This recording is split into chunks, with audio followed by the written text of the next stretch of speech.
Muy buenas tardes, tengan todos ustedes. Gracias por asistir a este simposio que la Academia Mexicana de Pediatría organiza con motivo de esta pandemia que nos ocupa. Diversos especialistas durante los días que han pasado han afrontado esta epidemia y ya pandemia de una manera muy profesional. Queremos en esta ocasión, a través de la mesa directiva de la Academia Mexicana de Pediatría, presentarles algunos datos de este problema en los niños. En esta ocasión me acompañan el doctor Roberto Muñoz Alonso, médico adscrito al Servicio de Epidemiología y Medicina Preventiva del Hospital Regional 1 de Octubre y médico adscrito al Departamento de Control y Análisis Económico del Hospital Infantil de México Federico Gómez. También está con nosotros el doctor José de Jesús Coria Lorenzo.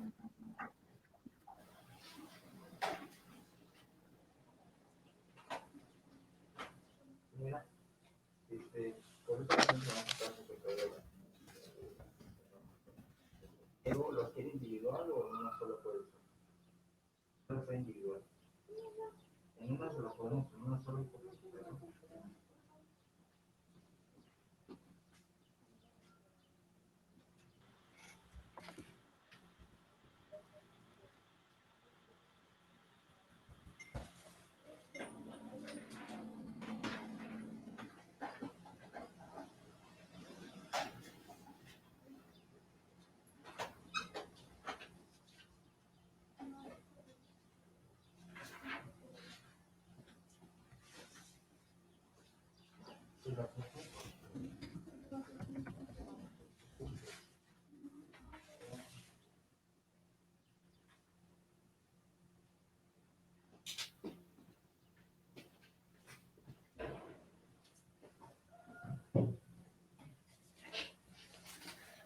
Buenas tardes, bienvenidos al simposio de COVID-19 en niños.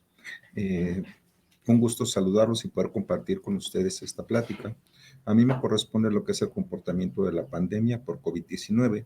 Vamos a platicar acerca de cómo se ha comportado y originado la enfermedad y cuáles son las consecuencias que puede traer. Bueno, esto inició el día siguiente, por favor. 31 de diciembre, siguiente. El día 31 de diciembre del 2019, en el municipio de Wuhan, en la provincia de Hubei, en China. ¿Por qué se dieron cuenta? Bueno, porque se presentaron o reportaron ellos 27 casos de síndrome respiratorio agudo con etiología desconocida. Eso quiere decir que los pacientes tenían un cuadro respiratorio, pero no estaba adjudicado a qué. Sin embargo, la única relación que tuvieron fue con un mercado de mariscos y animales. Por consiguiente, relacionaron algunos animales como son el murciélago, como fueron las víboras e incluso el pangolín asociados a esta enfermedad. Posteriormente, el día 7 de enero, confirmaron la presencia de un nuevo coronavirus, a cual bautizaron 2019 nCoV, con posible etiología de dicho síndrome. El 8 de enero llama la atención que en Tailandia se reportó un caso confirmado por laboratorio asociado a 2019 nCoV, con un paciente de 61 años, el cual era residente de Wuhan, China. Llama la atención porque empiezan a aparecer casos que son importados. Siguiente, por favor. Por mencionar el seguimiento de la pandemia, tenemos que el 10 de enero Japón es el segundo país que informa acerca de la presencia de un caso de neumonía, con cuyo antecedente fue el viaje a Wuhan, que se confirmó por laboratorio, igualmente corroborado para nCoV. Siguiente. Si nosotros hacemos una comparación de cómo inició la pandemia, podemos mostrar esta imagen que fue tomada de la última publicación que hicimos en una colaboración con diferentes especialistas. Se puede ver que China, que fue el país base, empieza a reportar 41 casos, de los cuales hasta ese momento ya llevaba 2 defunciones. El caso confirmado en Tailandia, que fue el 8 de enero, y podemos ver que también nos muestra Japón con un reporte del 10 de enero de este año. Entonces empezaba así el inicio de la pandemia. Siguiente, por favor. Okay. Entonces, ¿qué pasa en América Latina? En América Latina, los CDCs el 21 de enero informan el primer caso confirmado con antecedente de importancia que viajó a Wuhan, China. Eso quiere decir que nosotros ya estábamos enfrentando el inicio de la pandemia en el continente americano desde esa fecha. ¿Qué pasa con la OMS? La OMS empieza a promulgar lo que es el 30 de enero del 2020, el cual dice y declara que el brote era una emergencia de salud pública de importancia internacional, ESP 11. ¿Qué quiere decir? Perdón, II. ¿Qué quiere decir? Bueno, que estaban pensando ya en lo que podría ser una pandemia. Sin embargo, a pesar de los países que ya estaban contaminados o ya estaban contagiados por este brote, aún se decide esperar para promulgar lo que es una pandemia. Siguiente, por favor.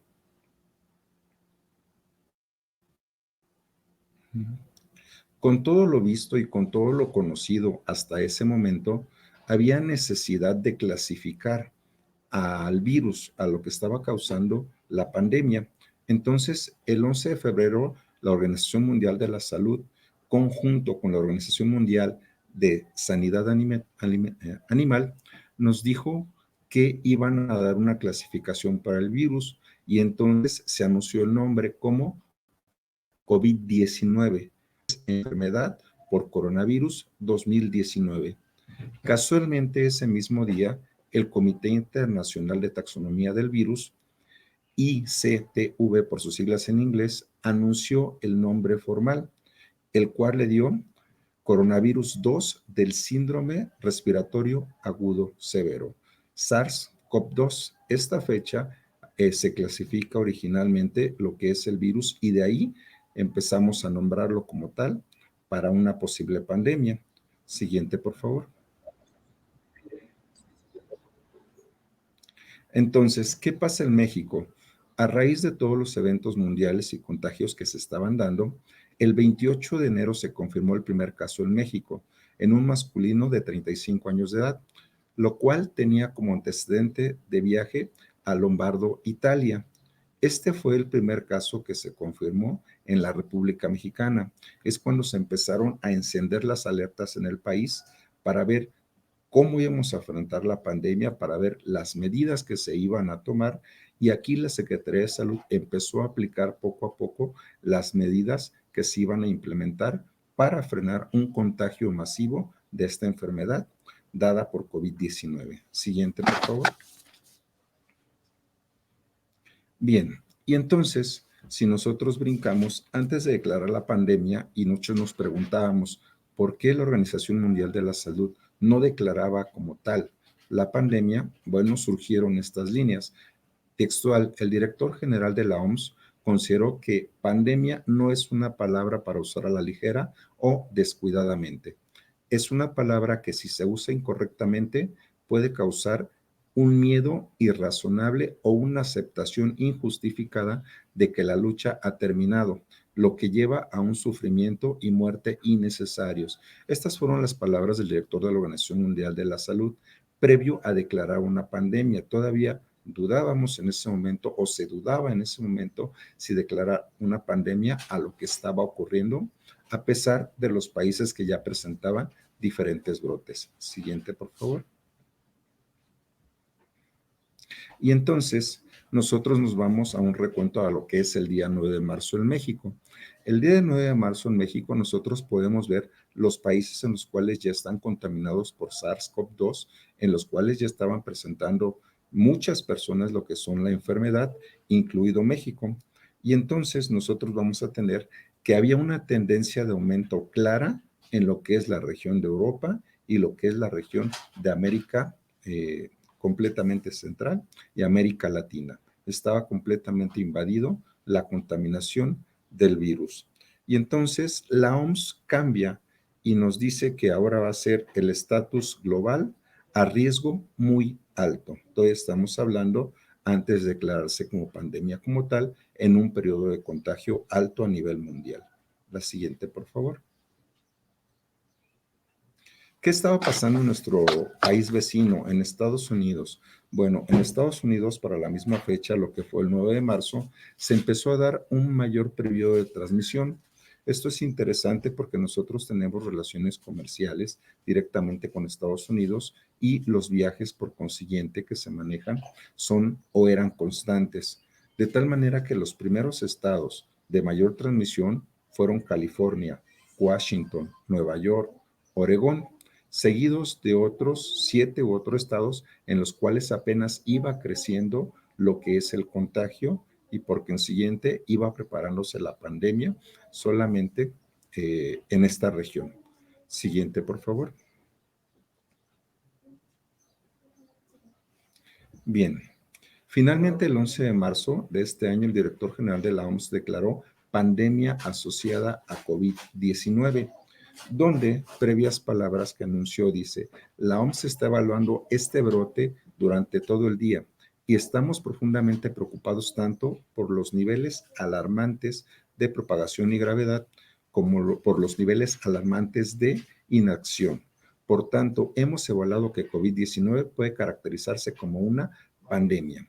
Entonces, aquí nos preguntamos cuál fue el retraso o cuáles fueron los parámetros que siguió la OMS para declarar finalmente el 11 de marzo una pandemia como tal a una enfermedad la cual ya había invadido a varios países a nivel mundial. La siguiente, por favor. Y entonces, una vez declarada la pandemia, tenemos nosotros que el 15 de marzo en México ya se tenían 41 casos confirmados, todos ellos eran casos importados. De ahí que haya una definición operacional en la cual nos va a decir que estos países involucrados a las cuales personas hayan viajado, ¿sí?, se reporten como sospechosos. Vamos a definirlo en un momento. Pero aquí lo importante es ver que esa fecha, el 15 de marzo, a nivel mundial, teníamos ya 153.517 casos por COVID y de los cuales de esos ya correspondían a 5.735 casos de alcanzar la tasa de letalidad global en el 3.7%, que cuando se declaró la pandemia ya estábamos avanzados nosotros en casos confirmados y defunciones. Siguiente, por favor. Bien, y entonces surgen lo que son las definiciones operacionales para enfrentar esta pandemia. ¿Y qué nos dicen en México? En México la Secretaría de Salud nos dice que un caso sospechoso es aquella persona de enfermedad respiratoria aguda, leve o grave y que cuente con antecedentes de hasta 14 días de inicio de síntomas.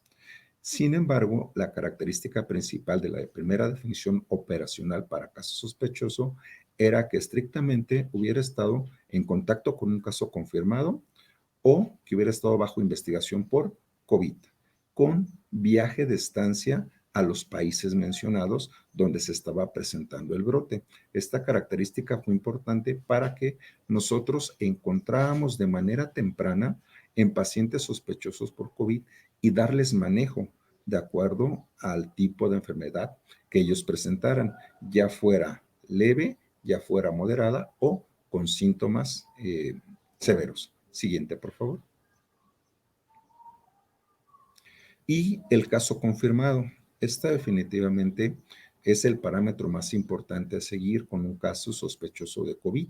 En su momento tendríamos que enviar nosotros los laboratorios, las muestras a laboratorios que se encuentran plenamente certificados por el INDRE, porque son los únicos capaces de dar un resultado verídico en cuanto a la positividad de la prueba para COVID-19. Siguiente, por favor. ¿Qué se esperaba en ese entonces? ¿Qué decían o qué preparaba la Secretaría de Salud del México? Bueno, el México nos decía que la Secretaría de Salud se iba a ver tres fases en esas fechas. La primera fase se mencionó del 28 de febrero al 7 de abril, que eran exclusivamente casos importados. Se esperaba que la fase 2 fuera del 8 de abril al 18 de abril, con dispersión comunitaria. Y la fase 3 se presentará del 19 de abril al 8 de mayo es la fase de epidemia.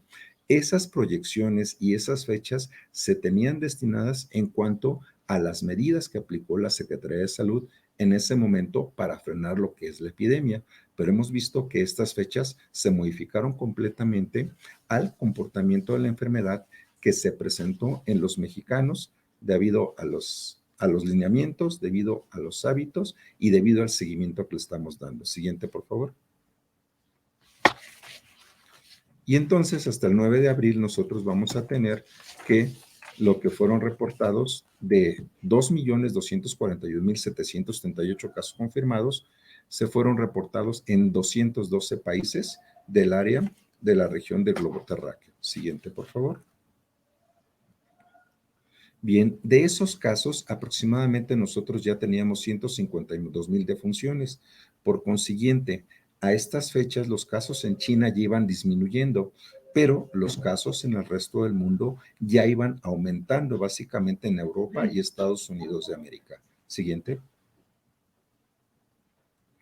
Y entonces se modificó lo que es la definición operacional, diciendo que cualquier edad y últimos 7 días haya presentado al menos 2 signos y síntomas acompañados de fiebre, cefalea o disnea, que es el dato de gravedad y al que estamos poniendo atención actualmente, junto con síntomas asociados. Continuamos. Y se agregó lo importante, que es el caso de infección respiratoria aguda grave. Toda persona que cumpla con definición de caso sospechoso y además presente dificultad respiratoria leve y esté hospitalizado. Y se sigue manteniendo la confirmación a través de los laboratorios certificados del INDRE. Siguiente. Bien, en el último comunicado que tuvimos del 2 de junio, se presenta lo que es el índice de letalidad global. Esto llama la atención, que es el 6.1%, pero nos damos cuenta que en el abajo donde dice, a partir del 26 de mayo todavía tenemos reportados casos que son 29 en un buque de comercio internacional. Quiere decir que la pandemia todavía se sigue propagando y no esperamos hasta cuándo vaya a finalizar. Siguiente, por favor. Y entonces, al corte del 2 de junio a las 3 de la tarde, nos dice la Organización Panamericana de la Salud que se reportaron 43,127 casos adicionales y 2,027 muertos en las últimas 24 horas. Esta es una tendencia alta porque en porcentaje nos dice la Organización Panamericana de la Salud que es una elevación del 1% en casos para muertes en comparación con un día anterior. Siguiente. Entonces, si nosotros comparamos las 3 regiones, lo que es Canadá, México y Estados Unidos, podemos entender que una tendencia clara al proceso de funciones en aumento, donde a pesar de que el índice de letalidad de Estados Unidos es más bajo, se ve más muertos en comparación con la población que tiene. Sin embargo, si nosotros quisiéramos medir un índice de letalidad para México, el único que tenemos de manera oficial es al 25 de mayo, donde se dice que México es el país con letalidad más alta de América Latina, con un 11%, seguido de Brasil y Ecuador, que tienen un 6%. Si comparamos a Europa, en esa fecha Francia tenía 20% de letalidad, Italia el 14% de letalidad y Reino Unido el 14% de letalidad. Siguiente, por favor. Y terminamos diciendo que al corte de casos confirmados al 2 de junio, 97,326 personas eran los casos acumulados en México, de los cuales los más importantes o en estados, recuerden que es la hipertensión, es la obesidad, es el tabaquismo, los factores más importantes para riesgos de contraer COVID-19 en la población mexicana. La pregunta sería aquí, ¿a qué tiempo estaríamos nosotros de la fase 4? Muchas gracias.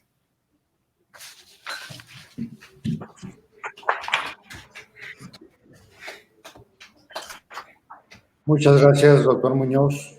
A continuación, el doctor José de Jesús Coria nos va a hablar sobre generalidades del coronavirus. Adelante, doctor Coria.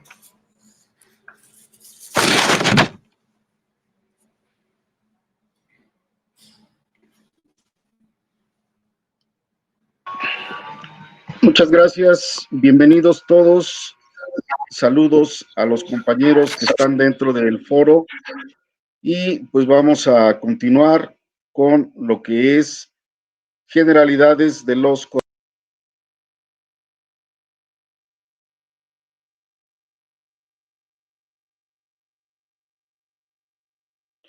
Ok, buenas tardes a todos. Muchísimas gracias por estar acompañándonos y vamos a dar pie a lo que es generalidades de coronavirus o también llamado coronavirus 2019 nCoV, COVID-19 o SARS-CoV-2. La siguiente, de favor. Esta es una imagen de microscopio electrónico donde vemos el sitio de replicación de los coronavirus en la célula huésped, que es en el citoplasma, y esta nos muestra aquí la manera en que está multiplicándose y a la vez también saliendo de la célula. La siguiente.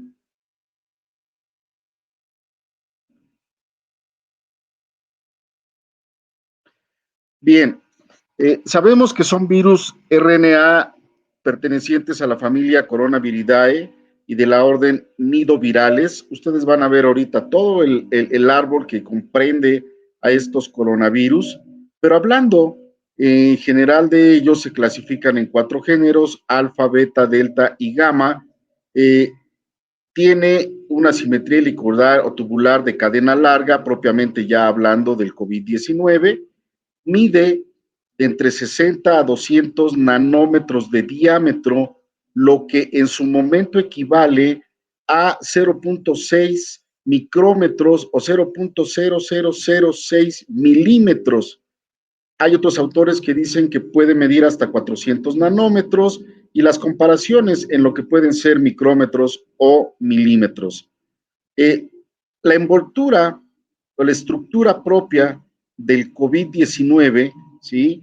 Para que no se les olvide, la siguiente, por favor, tratamos de hacer esta correlación a manera de broma, pero cuando uno ve estas imágenes, creo que capta un poquito más y no se olvidan algunas cosas, ¿verdad? Tiene 4 glicoproteínas estructurales: la proteína de envoltura, que es una bicapa lipídica, que se conoce como E; la proteína M, que es la proteína de matriz o membrana; la N, que es la nucleocápside; y la S, que es la espícula. La siguiente, por favor. ¿Cuál es la importancia de estas? La importancia de estas proteínas, ¿sí?, es que la de membrana está cargada con fósforo y azúcares.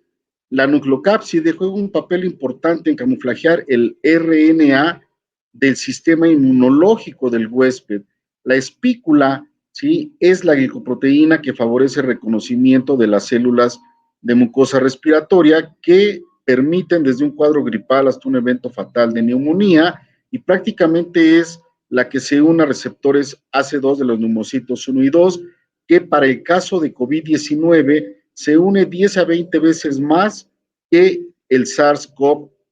Y la proteína E, que es la de envoltura, que es una bicapa lipídica que coadyuva a la infección de la célula huésped. La siguiente. Tiene también proteínas no estructurales y tiene proteínas que afectan al grupo hemo, ¿verdad?, que son todo el grupo que ya conocemos de hemoglobina, ion ferroso, porfirina y protoporfirina, que de alguna manera, cuando uno encuentra alteración en la biometría hemática o directamente en los niveles de porfirina o protoporfirina, son marcadores que nos dicen si el paciente tiene riesgo de letalidad o tiene riesgo de complicaciones. La siguiente.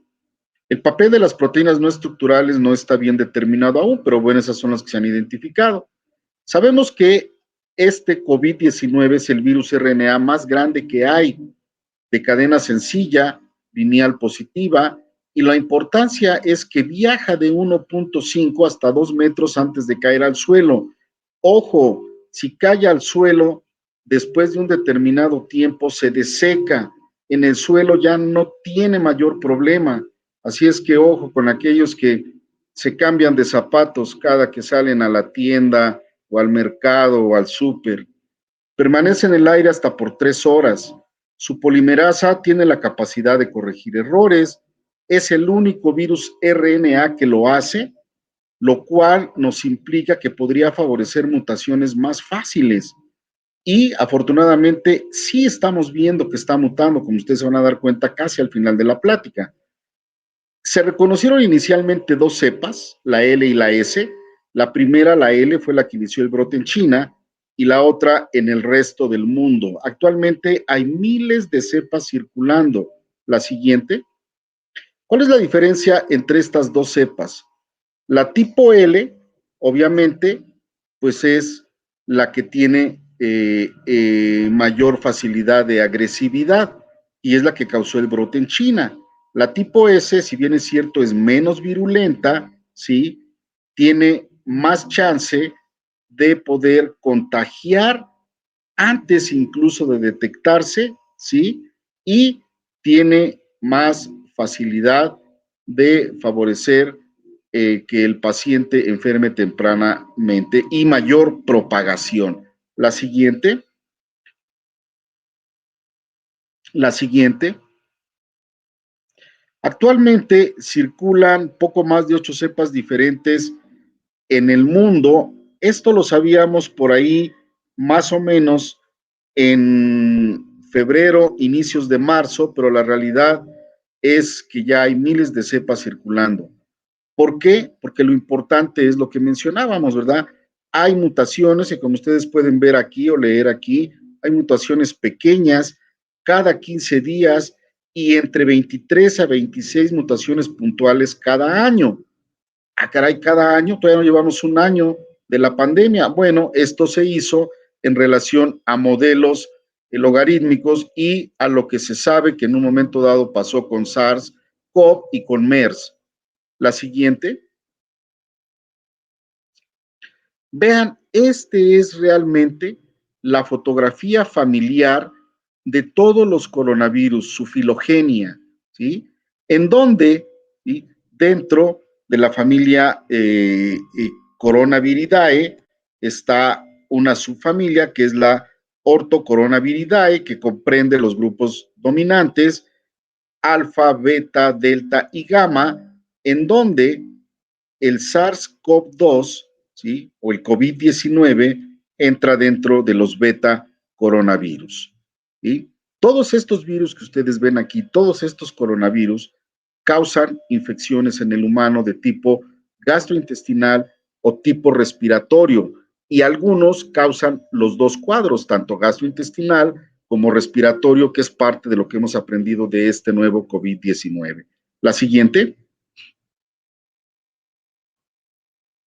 Bien, conocemos en la actualidad 36 coronavirus divididos en los 3 grupos que ya vimos, implicados en infecciones respiratorias y diarreicas, como lo habíamos comentado, y de la importancia de estas 3 glicoproteínas, o 4 prácticamente, ¿sí? Porque prácticamente la de envoltura, pues es la que lo cubre, pero de las otras, la importancia que ya habíamos mencionado en la tercera diapositiva, la proteína S, decíamos que es la que es un receptor de la enzima convertidora de angiotensina 2, conocida como AC2. ¿Y para qué nos sirve conocer esto?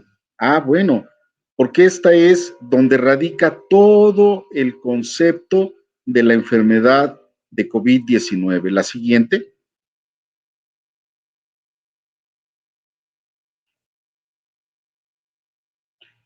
La enzima convertidora de angiotensina 2 se encuentra en neumocitos 1 y 2 y en porcentajes mínimos en monocitos, macrófagos de pulmón, células T y otras células sistémicas. Al reducirse la expresión de esta enzima convertidora de angiotensina, se va a producir aumento en la filtración de los vasos sanguíneos, lo que conlleva a insuficiencia pulmonar, síndrome respiratorio agudo y lesiones subsecuentes. Y en obvio también el favorecimiento de la trombosis de los grandes y pequeños vasos, porque no nada más es trombosis pulmonar, se han visto trombos en otros sitios.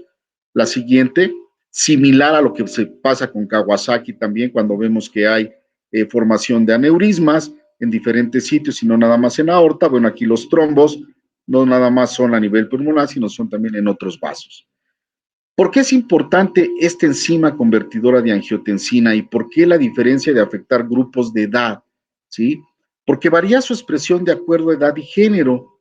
Así los niveles se incrementan en niños de 11 a 17 años, mientras que es reducido en niñas de la misma edad.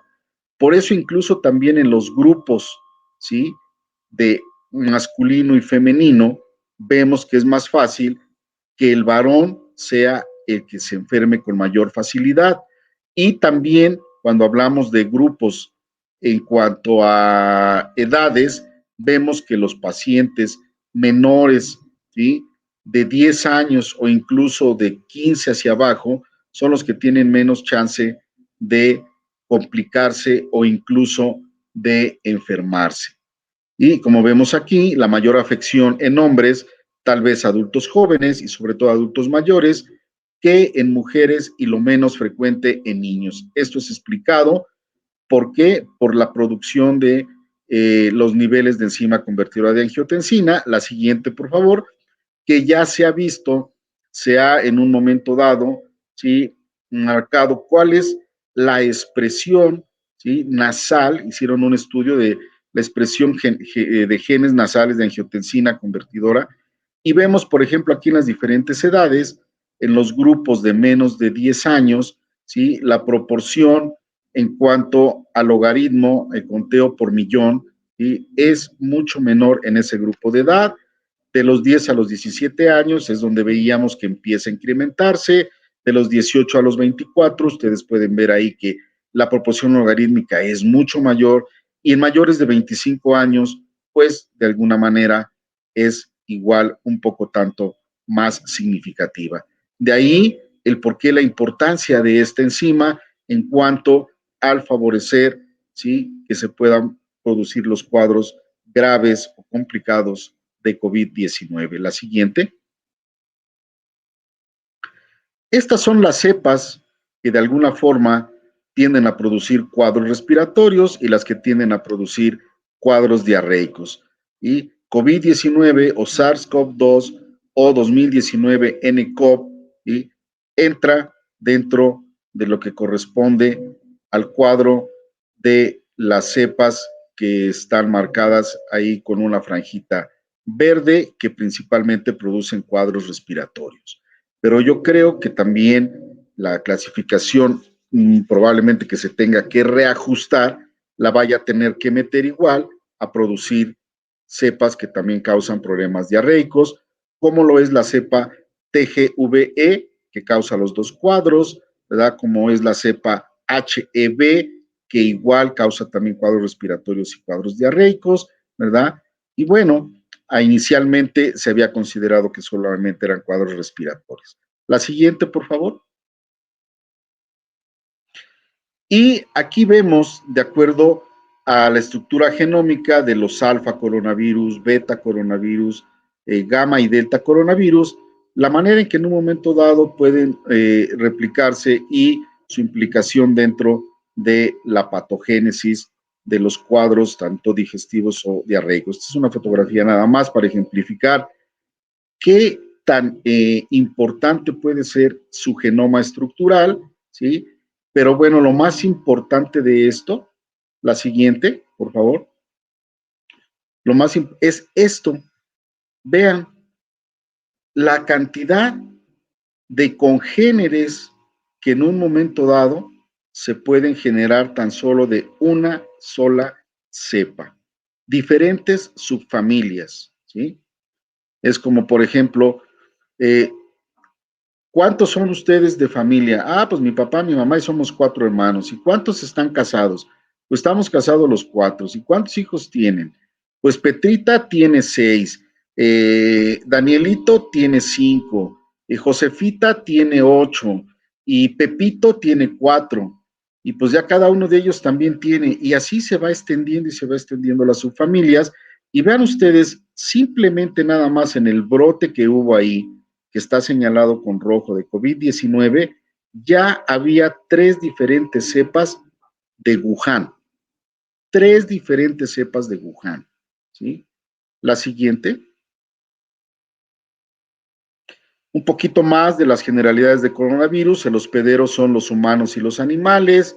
Su origen como tal, recuerden que empezó siendo de la vía digestiva, y después le echaron la culpa al murciélago, ¿sí?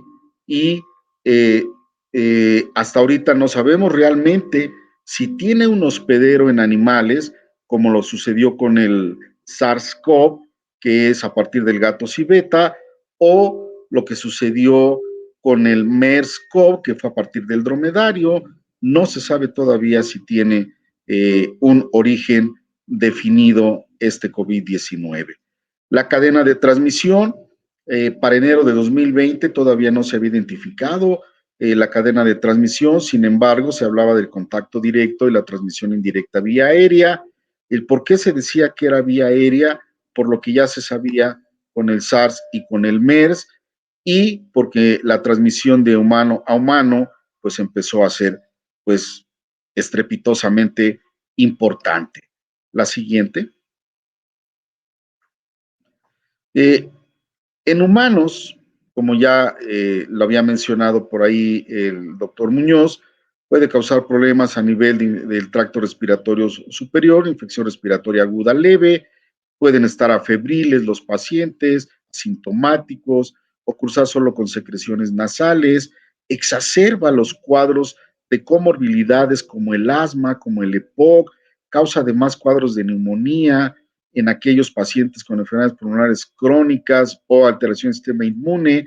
Su periodo de incubación sabemos que es de 2 a 14 días. Lo que todavía está en estudio es cuánto tiempo dura su inmunidad. ¿Es inmunidad prolongada aquel que se enfermó? ¿Hay reinfecciones no frecuentes, ¿sí? O recaídas. ¿Es posible con una cepa diferente o puede ser con la misma cepa? Esto sí ya lo sabemos, y al momento sí ya podemos decir que reinfecciones, solo que sea con una cepa diferente, recaídas, no existen las recaídas, ¿sí? Y todavía no terminamos de aprender cuáles son las características propias de este COVID-19, aún seguimos investigando y todavía vamos a aprender durante muchos años mucho sobre este coronavirus. La siguiente. Recordar, pues nada más cuánto tiempo vive el virus en las superficies, ¿verdad? Que sin lugar a dudas, el promedio va a variar entre horas a días, como ustedes pueden verlo ahí, pero algo que también ha llamado la atención es en la ropa, en la tela, ¿sí? La tela de vestir. Se ha considerado más o menos que entre 24 a 48 horas, dependiendo del tipo de fibra o material de la tela de la ropa que usemos. Y también algo importante, ¿sí? Que después de un determinado tiempo, ¿sí? El virus se deseca en la ropa. La ropa no es contaminante, sino es contagiosa. El virus fácilmente se seca con el calor a 30 grados. Hay quienes dicen que a menos, hay quienes dicen que puede ser hasta 60, pero lo que ha estado bien determinado en la mayoría de los artículos es que son a 30 grados. La siguiente, por favor. Esta es prácticamente la última diapositiva, es, bueno, casi la última, en donde vean ustedes del 31 de diciembre del 2019 al 31 de mayo del 2020, cuántas cepas, ustedes pueden ver abajo las fechas, ¿sí? De la circulación de las cepas en el mundo, ¿sí? Y entonces yo les quiero dejar la pregunta, incluso para alguien de la audiencia que nos esté escuchando, ¿cuál es la factibilidad real de una vacuna eficaz o una vacuna eficiente contra COVID-19? ¿Contra cuál cepa la vamos a dirigir? La siguiente, por favor. Y muchísimas gracias. Es todo.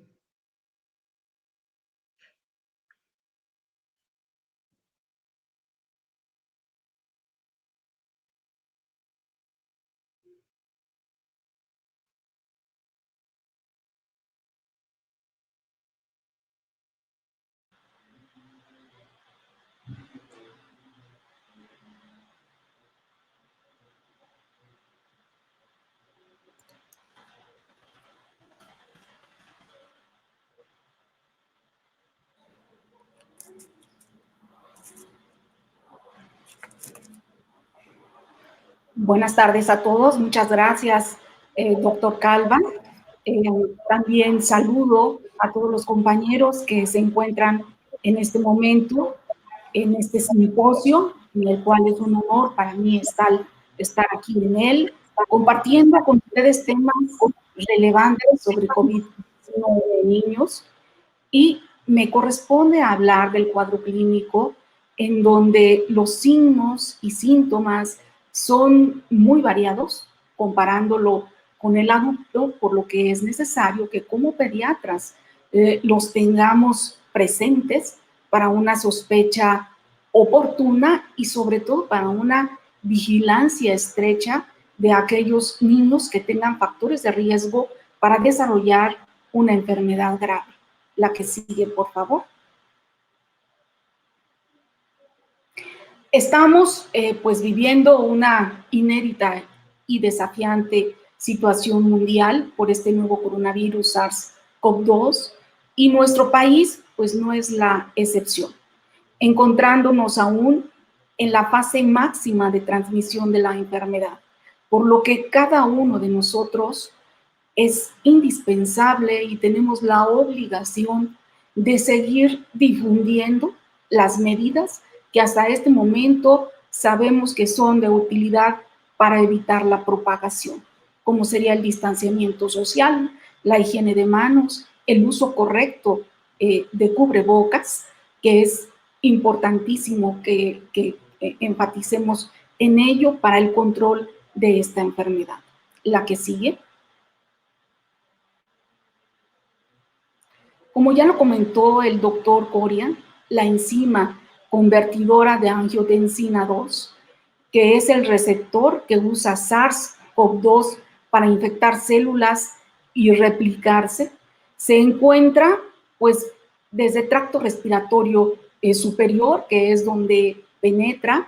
Podemos encontrar también en riñones, en corazón, en el tracto gastrointestinal, de ahí las manifestaciones clínicas que comentaremos a este nivel, y en una mayor proporción en células alveolares, dando los cuadros de neumonías tan graves a las que nos hemos enfrentado, tanto en niños como en adultos.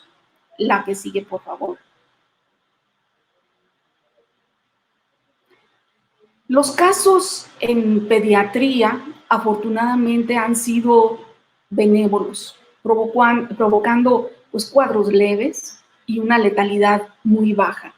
Estos síntomas que ustedes observan en la diapositiva son los que estamos familiarizados para un adulto o también ya desde un adolescente, en donde la fiebre predomina hasta en un 98% de los casos, la tos seca, la dificultad respiratoria, la fatiga y el dolor muscular.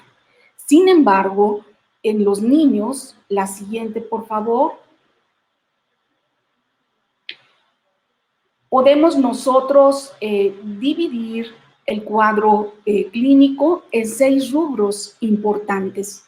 Pues aquí de mucho beneficio para nosotros saber cómo el 90% de los casos en niños son asintomáticos. Y con respecto a qué tanto pueden contagiar, esto ha cambiado. Ha cambiado con respecto al concepto que teníamos con influenza H1N1, ya que, como ustedes conocen, los niños portadores de este tipo de influenza, pues puede ser propagadores y son propagadores muy importantes de influenza. Sin embargo, se ha visto, y estos son pues datos preliminares, sobre todo hecho en un estudio en Holanda, cómo la transmisión en el niño es menor, o sea, menor de lo que pensábamos, que es menos la posibilidad que pueda estar transmitiendo a los mismos niños y también, pues, sobre todo el temor es a los abuelos o a personas que tengan alguna de las comorbilidades ya mencionadas. Entonces, es algo muy interesante y que estaremos muy atentos en las próximas publicaciones para ver el niño realmente qué papel juega en la propagación de este virus. Con respecto al segundo cuadro que nos puede dar y que sería en relación a la frecuencia de importancia, el de infección respiratoria alta, en donde podemos encontrar uno o más de los siguientes síntomas. La fiebre, como ustedes pueden ver, es muy diferente a la diapositiva anterior, donde casi un 100% de los adultos la pueden presentar. Sin embargo, aquí de un 56 a un 80%. La tos puede estar prácticamente en la mitad de los casos o de un máximo a 73%, de acuerdo a la bibliografía que uno revise. La odinofagia en el 40% de los casos y prácticamente igual que el eritema faríngeo. La congestión nasal solo en el 30% y solo un 20% estornudos y rinorrea. La siguiente, por favor. Vean cómo el tercer cuadro clínico del que debemos estar pendiente es con los síntomas gastrointestinales, que hasta el momento en las series reportadas lo hay hasta un 9% y predomina dolor abdominal, náuseas, vómitos y diarrea. Entonces, en esta época del año, donde también nos enfrentamos a problemas gastrointestinales por otro tipo de bacterias, principalmente salmonela por esta época del año o shigella, donde sabemos las características importantes, sobre todo macroscópicas, que tienen las heces de estos niños. Estos síntomas gastrointestinales nosotros podemos orientar o sospechar el diagnóstico, dado que es una evacuación, las evacuaciones son líquidas, no, generalmente en lo que hay descrito pueden tener un poco de moco, pero no sangre, y precede la diarrea y el vómito a un cuadro respiratorio sobre todo a nivel alto. Entonces, siempre tenerlo en mente. La otra presentación clínica es la de una neumonía leve, donde podemos encontrar tos sin alteraciones a nivel de dificultad respiratoria y que muchas veces, incluso en la radiografía, no se ve ningún dato o puede haber alteraciones leves. Y aquí sí es una alerta también, debido a que conforme más conocemos de la enfermedad y sabemos que la radiografía no es un método tan confiable para determinar o no si el paciente tiene una neumonía, ya que puede darnos falsos negativos en un porcentaje hasta del 60%. Es por ello que cuando sospechamos realmente si hay una afección pulmonar, pues debemos dirigir hacia una tomografía a esos pacientes, ya que tiene una sensibilidad muy alta para condicionar alteraciones y que nosotros las podemos observar. La neumonía grave, afortunadamente en los pacientes pediátricos, ocurre en la mayoría de los casos con alguna comorbilidad o bien en menores de 1 año de edad es donde más estamos enfrentando este problema. A un niño en el que estamos sospechando en este tipo de infección por SARS-CoV-2 es indispensable tenerlo vigilado, ya que esta neumonía ocurre generalmente 1 semana después de que inició con el cuadro de vías respiratorias superiores. Y lo último que ha alarmado a nivel mundial son los casos que están llegando a las terapias intensivas con datos de choque, sin antecedente de nada más, o sea, ni de síntomas gastrointestinales o respiratorios, y donde se encuentran datos de una infección o una afección inflamatoria sistémica, y que es a lo que actualmente nos debe también de poner alerta y saber que SARS-CoV-2 nos puede condicionar un síndrome parecido a la enfermedad de Kawasaki. La siguiente, por favor. Con respecto a las alteraciones dermatológicas, en reportes italianos han comentado como un 20% de los pacientes en general, no solamente de los niños, presentó manifestaciones dermatológicas que incluían exantema de tipo eritematoso, de tipo vesicular, parecido a la varicela, en algunos de ellos incluso petequial o urticariforme, por lo que también debemos de, en un contexto de exploración, ser muy minuciosos en la exploración física y detectar cualquier cambio en la piel. En sistema nervioso central se ha referido, sobre todo en los niños, que la cefalea se puede manifestar a través de irritabilidad y datos que sugieren una encefalitis y que por lo tanto pueden conducir a crisis convulsivas. Sin embargo, las alteraciones del sistema nervioso central aún no están documentadas completamente. La infección del sistema nervioso central por SARS-CoV-2 como causa de estos síntomas, podemos destacar que los pacientes que la están padeciendo pueden estar sufriendo hipoxia, pueden tener un daño multiorgánico, alteraciones hidroelectrolíticas que pueden tener relación con las manifestaciones del sistema nervioso central. Es por eso que tenemos que tener esto en mente y que todavía no se estudia bien el papel de SARS-CoV-2 en sistema nervioso central. Otras alteraciones que se han descrito ya, como la disgeusia y la anosmia, pues no hay un porcentaje como tal en niños, sin embargo, adultos, pues sí están presentando este tipo de alteraciones. La asociación con la enfermedad de Kawasaki, pues debemos tenerla presente. Se han encontrado también casos de hepatitis como manifestación principal, un cuadro de hepatitis, y al hacer la prueba para coronavirus sale positivo este PCR. El síndrome de Guillain-Barré, también encontramos ya varias series donde tanto niños como adultos lo pueden presentar secundario a SARS-CoV-2. La siguiente, por favor.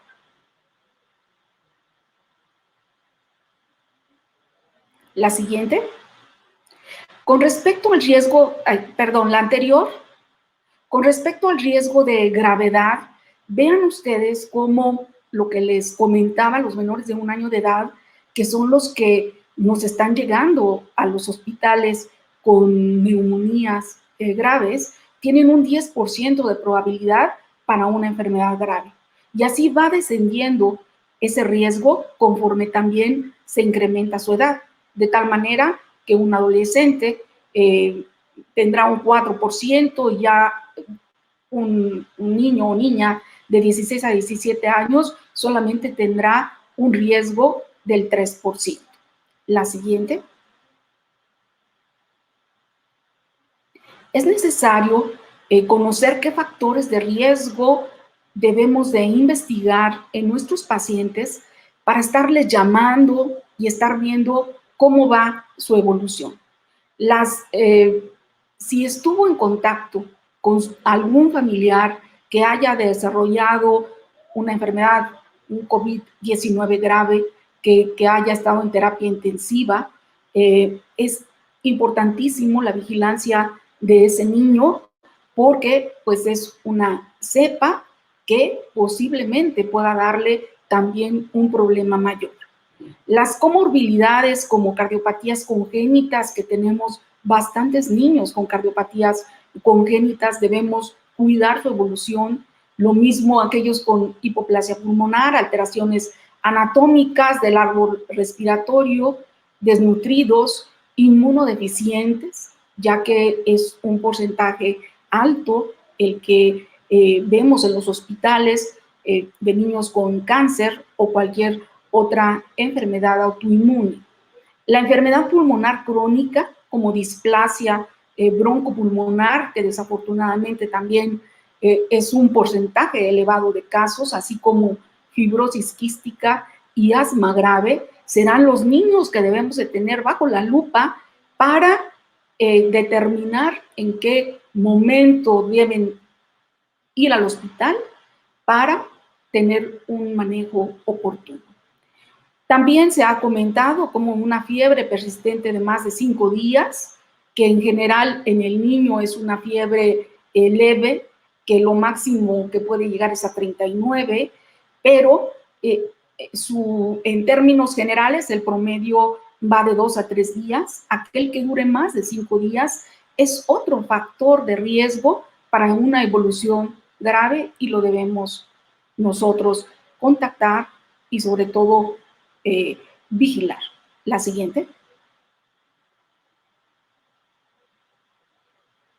Con respecto a los signos de gravedad, pues es indispensable siempre la frecuencia respiratoria, tenerla en mente y ponerla en nuestras notas cuando revisemos a estos pequeños, ya que dependiendo de la edad, pues sabemos que va a determinar si hay polimea o no, y esto es de acuerdo a lo que ya ha descrito la Organización Mundial de la Salud. En menores de 2 meses, más de 60 por minuto, de 2 a 11 meses, mayor o igual a 40 por minuto, de 1 a 5 años, mayor o igual a 40 por minuto. Saturación de oxígeno ambiental, si está igual o menor a 93%, si hay datos de deshidratación, si hay compromiso del estado de conciencia, o cianosis, quejido, aleteo nasal, retracciones, y estar muy alerta con los signos de choque que ya han llegado a nuestros hospitales en niños con estas características. La siguiente. Los niños que han ingresado a las diferentes unidades de cuidados intensivos, se ha visto que sobre todo si es un niño menor de 1 año de edad, principalmente es por dificultad respiratoria, encontrando en la radiografía y en las tomografías infiltrados bilaterales, intersticiales, o el que pueden ver a su derecha todavía ya con infiltrados alveolares muy bien definidos, es lo que más se nos está presentando. En el hospital donde laboro, es un hospital general, es un hospital COVID. En este momento, pues se han recibido 26 niños con sospecha de COVID-19 y 11 con síntomas que sugieren la enfermedad y solamente 7 con una prueba positiva. Y esto también es importante aquí mencionarlo, dado que se ha hecho una modalidad en el hospital y nos ha resultado, ya que los hisopos son muy gruesos para niños pequeños. Para poder tomar el hisopado, ustedes saben que tiene que ser la muestra de ambas fosas nasales y de raspado faríngeo. El hisopo es demasiado grueso. A los niños pequeños nos cuesta trabajo tomar una muestra adecuada.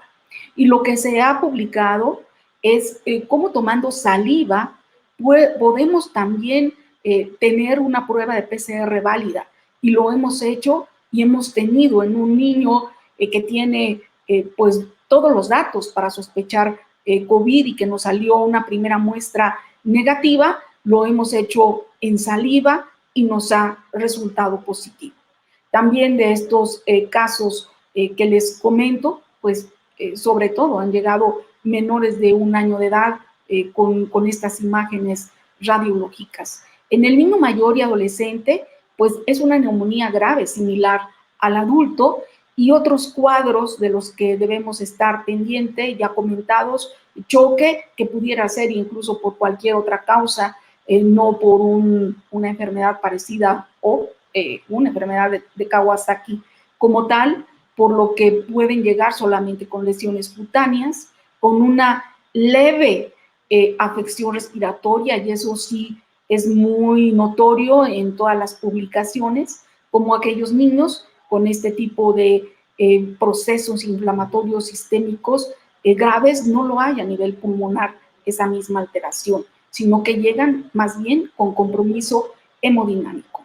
La siguiente.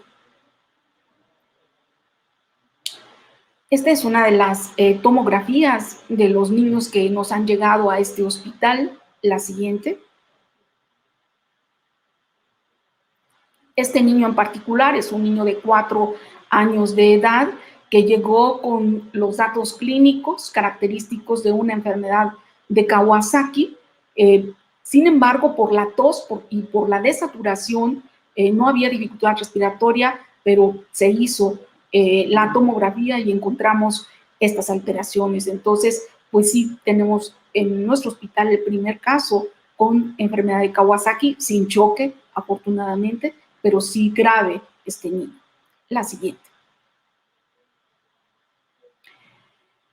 Por último, refiriéndome a este síndrome de inflamación multisistémica, recordar rápidamente cómo en estos casos, sobre todo relacionados con SARS-CoV-2, la mayor proporción, a diferencia de la enfermedad de Kawasaki, que hemos visto tradicionalmente y que, bueno, no tenemos tampoco hasta el momento un agente etiológico en particular responsable de la enfermedad, en los casos donde se ha asociado a SARS-CoV-2, sí se ha visto que son niños que son mayores de 5 años de edad, que ese es otro dato importante, ya que las demás manifestaciones, como la conjuntivitis bilateral, el enrojecimiento, puede llegar hasta un 90% de los casos, igual que una enfermedad de Kawasaki, los labios fisurados, labios rojos, que también se puede presentar, y los signos neurológicos, sobre todo de somnolencia o nubilación, también se ha mencionado hasta en un 30% de los casos.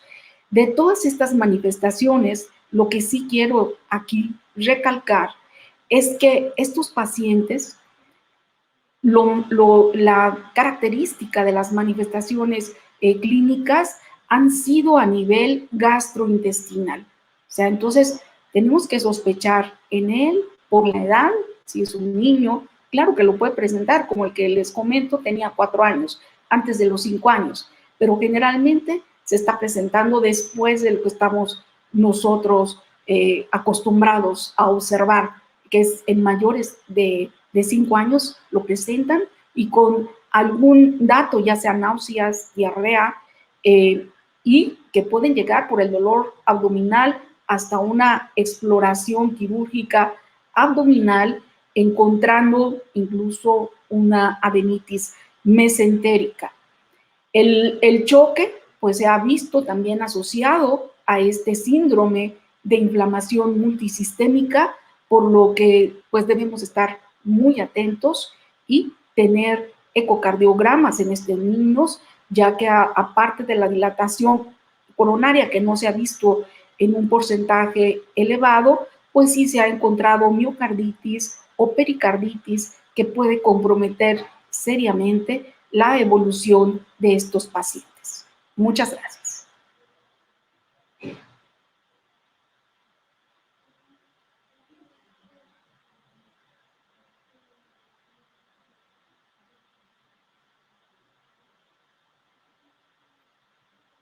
La siguiente, con esta finalizamos lo de presentación del cuadro clínico. El diagnóstico diferencial, solo mencionárselo rápidamente porque nos va a llegar el invierno, otoño-invierno, en donde estamos batallando con influenza, con virus incisional respiratorio, para influenza, adenovirus, rinovirus, y que afortunadamente tenemos en este momento paneles virales que nos pueden descartar estas enfermedades, incluyendo infecciones bacterianas, como sería Mycoplasma o Streptococcus pneumoniae. Y ahora nuestra gran tarea también como pediatras es que esos esquemas de vacunación de nuestros pacientes estén al día. porque debido a esta pandemia sabemos cómo la vacunación ha disminuido en un porcentaje importante, por lo que tenemos nuevamente y tenemos esa obligación como pediatras de poner esas cartillas al día. La siguiente. Muchas gracias por su atención.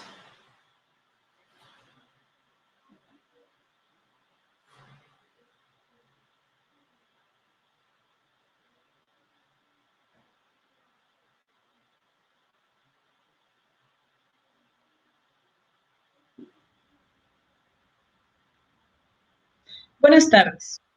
A mí me corresponde hablar del tratamiento y les mando un cordial saludo a mis compañeros y también a toda la audiencia. Pues el tratamiento del COVID-19 en niños ha sido actualmente un reto en poder identificar la causa, ver todos estos síntomas que comentó la doctora Lucila y después establecer los tratamientos adecuados. El 26 de mayo de este año se hizo la tercera revisión y se presentó por la Organización Mundial de la Salud los lineamientos de tratamiento internacional para adultos y para niños. Y les hablaré un poco de ellos. La que sigue, por favor. En cuanto a los cuadros leves, que ya comentó la doctora Lucy, que son la mayoría cuadros leves, el tratamiento es sintomático. El uso de un antipirético, la hidratación adecuada, la alimentación saludable, el cuidado en casa y que los padres o los cuidadores de los niños puedan estar entrenados para monitorear sus signos vitales y detectar si es que existe algún deterioro. Afortunadamente es pequeño el porcentaje de casos que se deteriora y la mayoría de los niños que llegan a presentar o que han presentado en las diferentes series del mundo una infección por COVID que se han contagiado, han sido casos leves. Se recomienda que no utilicemos antibióticos, porque estos casos no requieren ningún tipo de antibiótico ni de manera profiláctica y solo si desarrollan una infección posteriormente. La que sigue, por favor. Para el caso del manejo de un cuadro moderado, es decir, el tratamiento ya de una neumonía. Bueno, pues entonces es ineludible el aislamiento, que puede ser en casa, en centros comunitarios, en algunas localidades o en algunos países también se han publicado, o bien en manejo hospitalario. Además, se debe controlar la fiebre, el análisis de la posibilidad de coinfecciones bacterianas.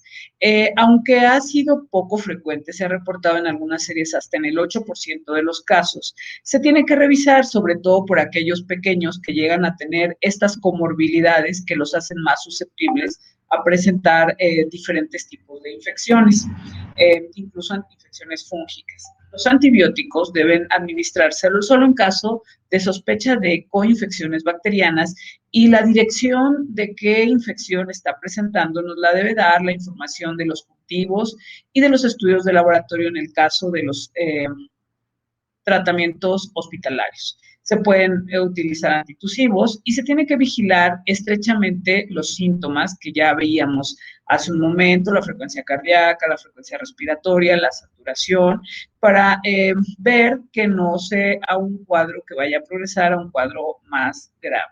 La que sigue, por favor.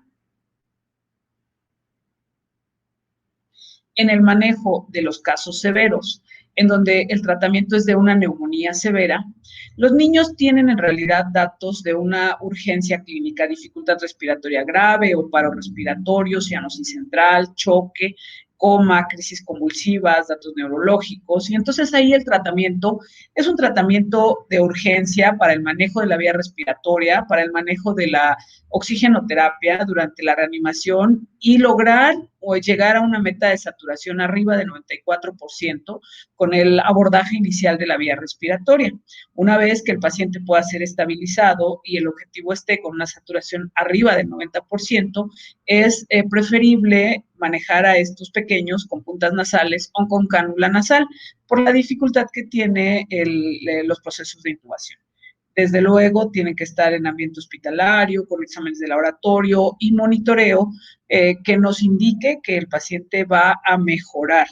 La supervisión continua de signos vitales y también la búsqueda de datos de tromboembolismo pulmonar, venoso, arterial y de tromboembolismo en otras áreas es muy importante. Se realiza por medio de ultrasonidos, Doppler, etcétera. El manejo cauteloso de los líquidos aquí es muy importante porque la sobrehidratación que de pronto llegamos a tener con un paciente cuando está en estas condiciones de coma o choque nos llegan a complicar esta situación de dificultad respiratoria. Entonces se tiene que tener mucha cautela y bueno, los equipos en los hospitales están entrenados para llevar estrictamente los controles de líquidos, de ingresos y de egresos y que esto sea algo muy puntual. La que sigue, por favor. Y el manejo del COVID en estado crítico, el síndrome de dificultad aguda respiratoria severa es de manejo hospitalario con oxígeno de inicio nasal no invasivo con alto flujo para poder, si es que se determina intubación orotraqueal, entonces preoxigenarlo al 100% y luego poder proceder a la intubación o manejarlo con CPAPs o BiPAPs. Estos pacientes son de manejo en habitación aislada, de terapia intensiva generalmente, con camas cerradas, con recambios de aire cada 20 minutos y las intubaciones y todo el manejo que se hace en la vía respiratoria trata de evitar en lo más posible la aerosolización de estas partículas y se trata de evitar el uso de bolsa, válvula, mascarilla en lo posible, por eso la preoxigenación se hace con oxígeno no invasivo de alto flujo al 100%. Cuando es necesario, por la dificultad que se tiene, se puede hacer la sedación ligera o un bloqueo neuromuscular. Y se está tratando de manejar presiones bajas para evitar hiperinsuflaciones en estos pequeños pulmones y el tiempo de intubación, en el caso de que lo requieran, o el tiempo de BiPAP o CPAP, lo menor posible para que el paciente tolere y pueda respirar al aire ambiente. Lo que sigue, por favor.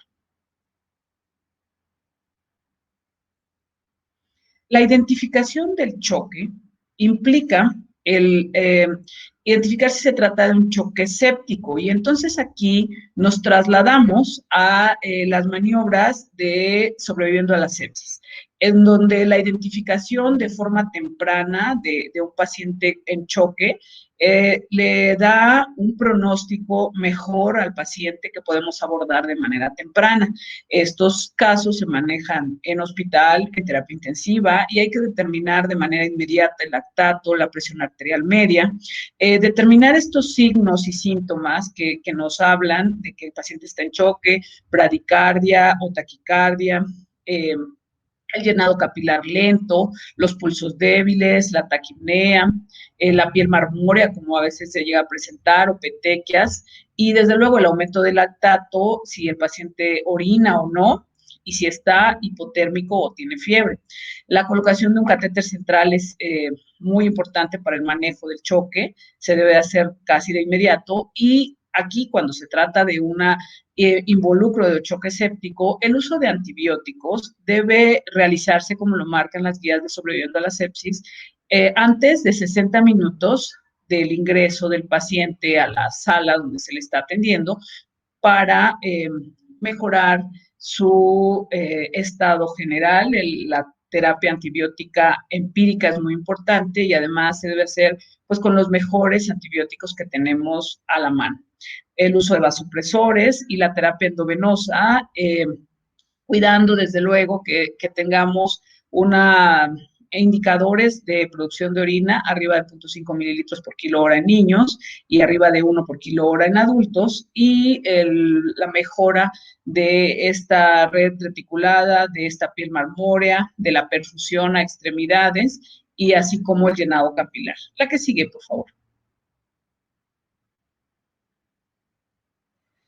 La prevención de las complicaciones en estos pacientes hospitalizados críticamente enfermos es algo de lo que se fue aprendiendo en este camino, en donde comentaba el doctor Muñoz que hemos aprendido mucho, y también el doctor Coria, en relación a los microtrombos y la trombosis que se llega a presentar. Entonces, si se detecta o hay datos de riesgo de tromboembolismo o de coagulopatía, bueno, pues desde luego los indicadores de coagulación son importantes, y el tratamiento se puede establecer con enoxaparina, con antiagregantes además, y debe establecerse también el tema de profilaxis mecánicas con dispositivos de compresión neumática intermitente, sobre todo en extremidades. La que sigue, por favor.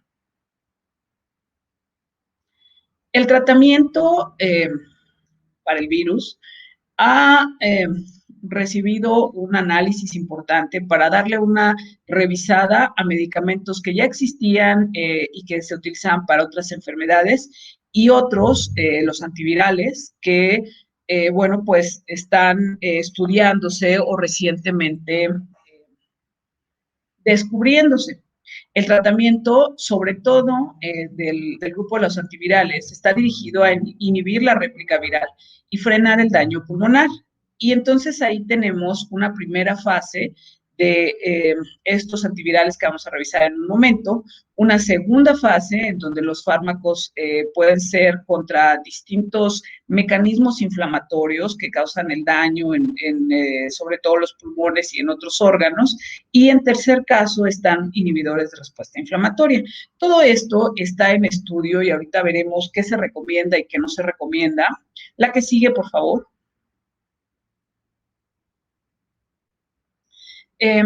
Por ejemplo, la OMS y los análisis de Cochrane que se están actualizando pues casi cada semana, los grupos colegiados internacionales informan que a este momento todavía no hay evidencia suficiente de utilidad de algunos medicamentos, por lo tanto no se recomiendan administrarlos de manera general o como tratamientos profilácticos, excepto que se estén desarrollando ensayos clínicos, los cuales, bueno, pues tienen una metodología y se deben estar registrando, etcétera. Se han utilizado en el tratamiento las cloroquinas, los antivirales, los inmunomoduladores y la terapia con plasma. Pero repito, esto solo se ha hecho en el contexto de ensayos clínicos que deben estar registrados. No sé, hasta ahorita en la población pediátrica no hay una recomendación con suficiente evidencia que nos dice que se deban utilizar. La que sigue, por favor.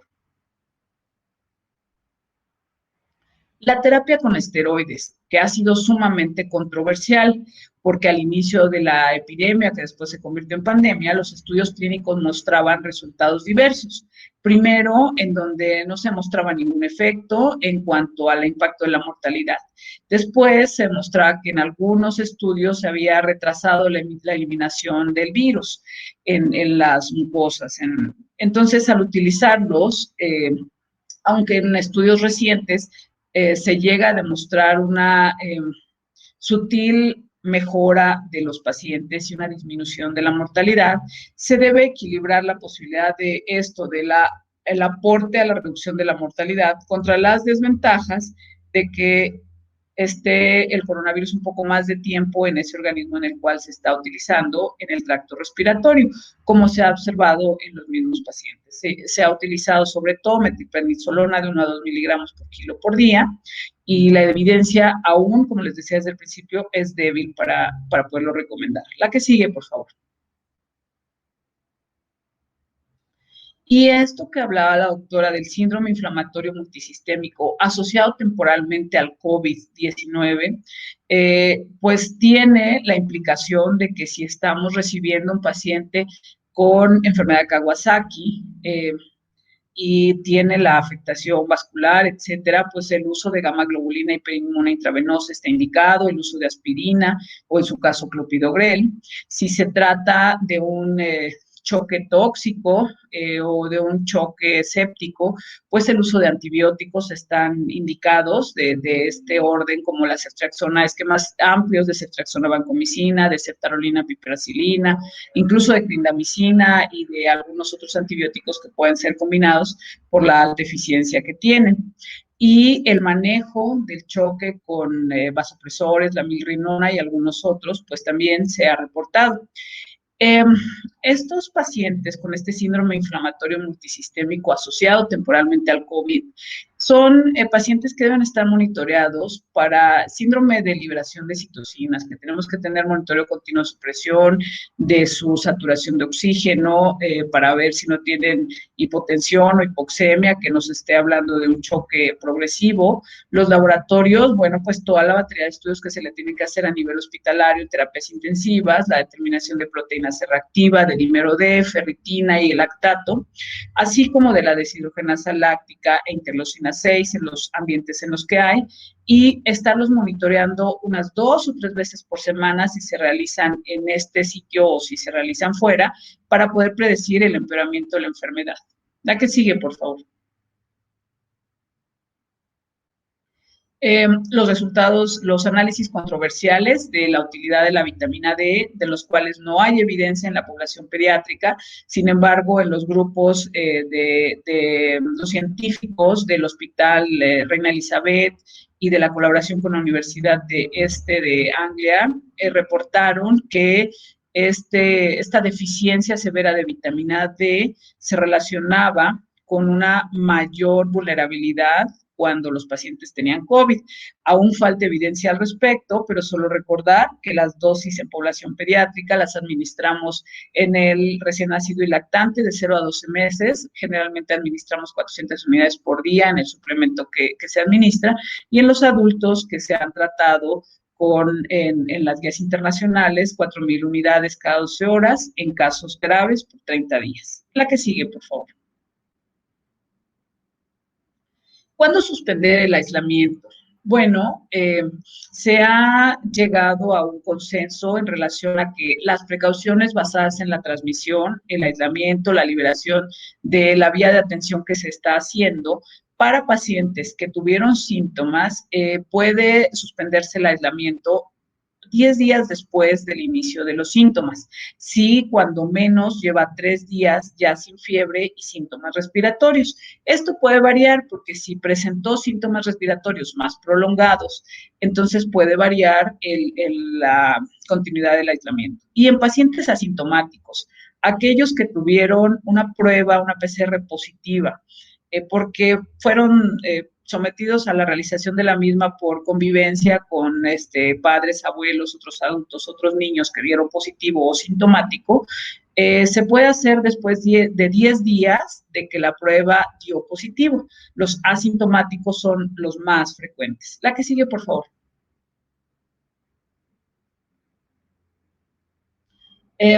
Lo que decían al inicio, este virus es susceptible al agua y al jabón, entonces esta es una herramienta muy importante. Y bueno, es cuanto respecto al tratamiento de estos pacientes. Es un gusto estar con ustedes. Gracias.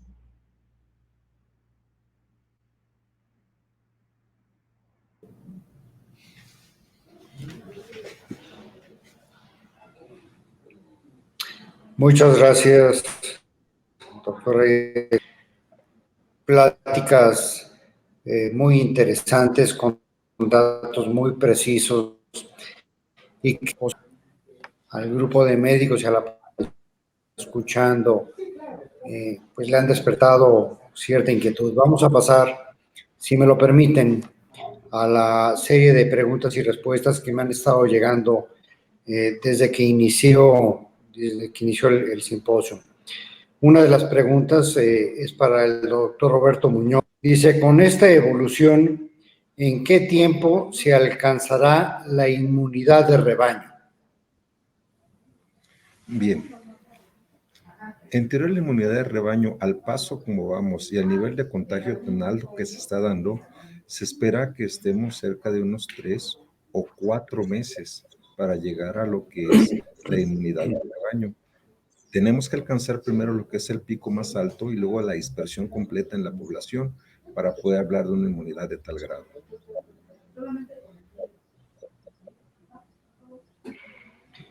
Gracias, doctor. Hay otra pregunta para el doctor Coria. Dice, la facilidad con la que se presentan las mutaciones de este virus implicaría que la inmunidad efectiva y duradera de forma natural por la infección o inducida por una parecido al de la influenza, en realidad puede ser una duración incierta.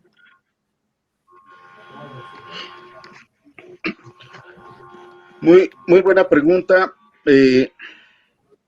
Lo que se sabe es que incluso los pacientes que cursan asintomáticos, ¿sí?, desarrollan inmunidad a pesar de que no tengan ningún daño orgánico y que se infectaron, ¿sí?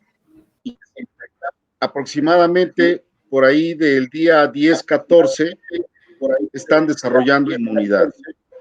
Los pacientes que enferman, independientemente de si hacen una infección leve, moderada o severa, prácticamente cuando empieza su recuperación, al 7º día empiezan a generar inmunidad.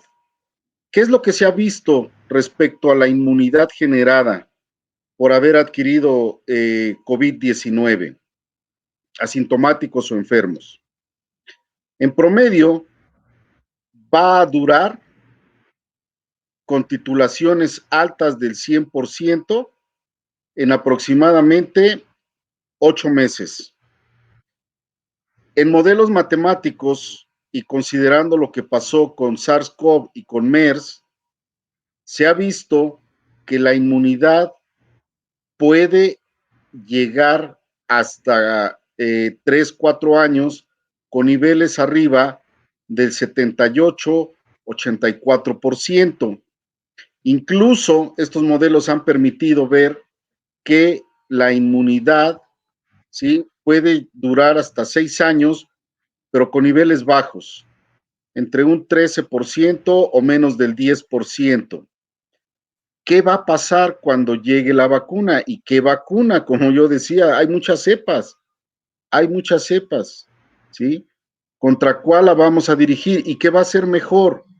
¿Vacunarse o haber adquirido inmunidad de rebaño? Porque si no nos van a salir como con la influenza, que vacúnate cada año.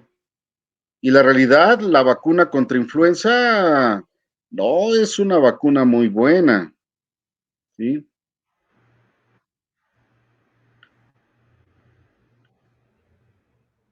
¿Qué es lo que podría contestar? Muy bien, gracias, doctor Coria. Hay otra pregunta para usted. Sí, hay otra pregunta que dice, ¿el uso de las mascarillas está indicado en la población general o solamente para uso exclusivo del personal de salud?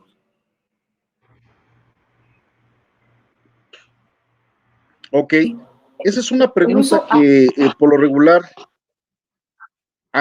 perdón. ¿Para quién era la pregunta? Bueno, el que la quiera contestar también. Lucy, por favor. El uso de la mascarilla, de los cubrebocas ha sido tan controversial, sobre todo en nuestro país, he de recalcarlo, pero es de gran utilidad. Se ha comprobado como el uso tanto de quien porta en ese momento el virus y que sea asintomático, y el otro, que aunque no lo tenga, trae el cubrebocas, puede disminuir hasta un 2% esa posibilidad de transmisión. Entonces, ya tan solo con este hecho, aparte de todas las medidas, ¿cuál es el problema que se ha mencionado en los cubrebocas? Nuestra tendencia a tocarnos la cara, ¿sí? De estar acomodándonos el cubrebocas, y en ese intento de acomodo o que les dé algún prurito, podemos tocar partes cercanas a la boca o nuestra nariz y que las manos estén contaminadas y que sea la vía de entrada para coronavirus, pero indudablemente, y como lo mencioné, debemos de difundir el uso, pero el uso correcto de este tipo de dispositivo. Gracias, doctora. Para el doctor Coria, preguntan que si existen de las cepas identificadas de coronavirus del COVID-19 unas más virulentas que otras. Sí las hay.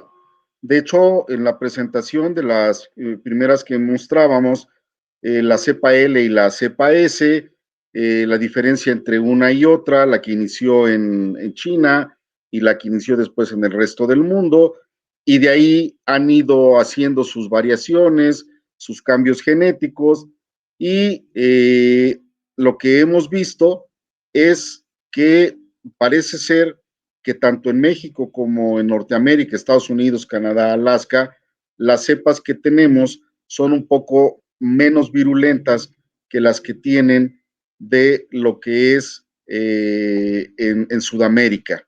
De hecho, en Sudamérica tienen identificadas ahorita 8 cepas con una virulencia importante y como 35 cepas de las que son de baja virulencia.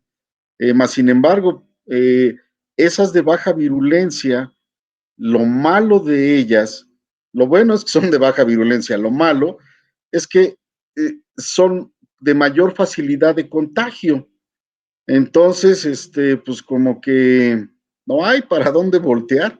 Finalmente, en algún momento dado, el 99% o 90% de la población nos vamos a enfrentar con el COVID, pero ojalá que todos los que hemos estado guardados en casa o los que vamos a trabajar una semana sí, una no, cuando nos toque, sea de las cepas que no nos causen más que un cuadro gripal. Gracias, doctor.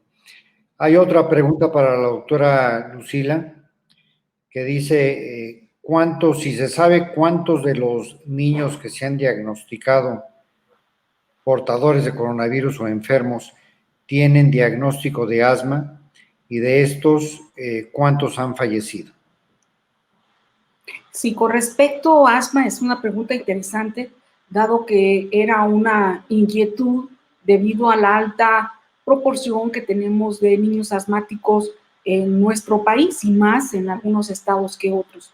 Sin embargo, únicamente el asma grave en algunas publicaciones, sin que esto hayan reportado una mortalidad, porque de los pocos niños que han fallecido, han tenido otras comorbilidades y no asma como tal.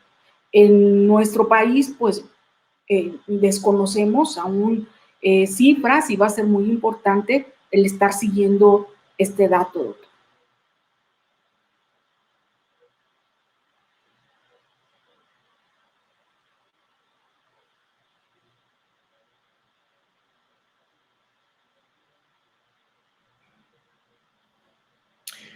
Hay otra pregunta para la doctora Lucila, que dice, en México hay aproximadamente 10,000 embarazos de menores de 14 años.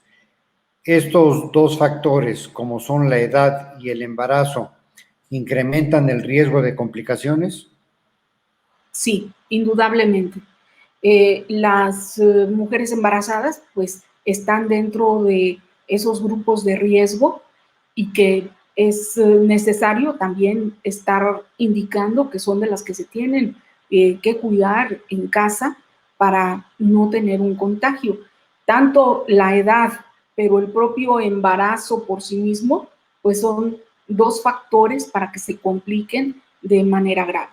Hasta el momento sabemos que los recién nacidos, si bien los tenemos aislados, durante unos días también se hace la prueba, no se ha visto que haya una transmisión todavía vertical. Sin embargo, pues el tiempo nos dirá el comportamiento, nos han llegado recién nacidos, pero pues de 20 días, o más, o sea, en esa última semana de ese periodo neonatal, que seguramente adquirieron la infección, pero después de haber nacido.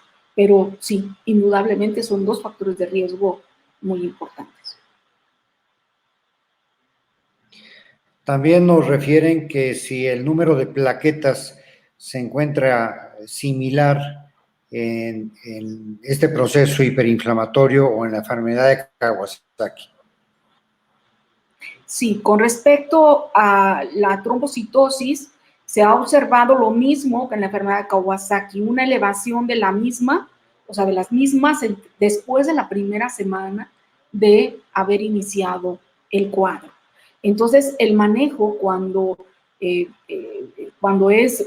reúne estos criterios de enfermedad de Kawasaki, pues tiene que ser tratado de la misma manera, con inmunoglobulina, con ácido acetil salicílico, y este se prolonga justo para ver el nivel de plaquetas, una vez que sabemos a las 6 semanas o 2 semanas y 6 semanas, que veamos la evolución del conteo de las mismas. Gracias, doctora. Hay una pregunta para la doctora Getsamín, que dice que qué experiencia se ha tenido con el empleo de la nutrición enteral y parenteral en estos pacientes. Cuando el paciente está críticamente enfermo, el inicio temprano de la nutrición parenteral mejora el pronóstico en cuanto a los días que estos pequeños, al estar intubados, van a estar en ayuno.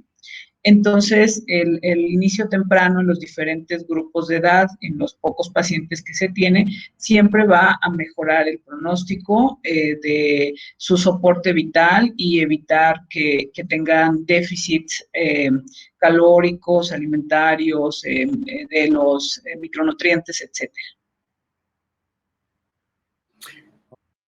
Otra pregunta también en relación con el empleo del tocilizumab o bien los esteroides cuando se presenta la cascada inflamatoria de las citoquinas, que sí ha tenido experiencia en el empleo de estos dos medicamentos. Hay una revisión que habla del uso del tocilizumab en cierta cantidad de casos con una ligera mejora en cuanto a la mortalidad. Sin embargo, los datos todavía no son concluyentes para poder hacer la recomendación de grado conforme a nuestras guías internacionales. De la misma manera, el uso de los esteroides en algunos estudios han sido reportados y en algunos pacientes que he tratado personalmente que han requerido por sus enfermedades previas, asma, bronquitis crónicas, etcétera, y que ya tenían el uso de esteroides, sobre todo inhalados, pues que se les da continuidad, han tenido una mejoría importante. Gracias. Hay una pregunta para el doctor José Jesús Coria, que dice que si todos los pacientes que se infectan tienen inmunidad o va a depender generalmente de la carga y del tipo viral que tuvieron.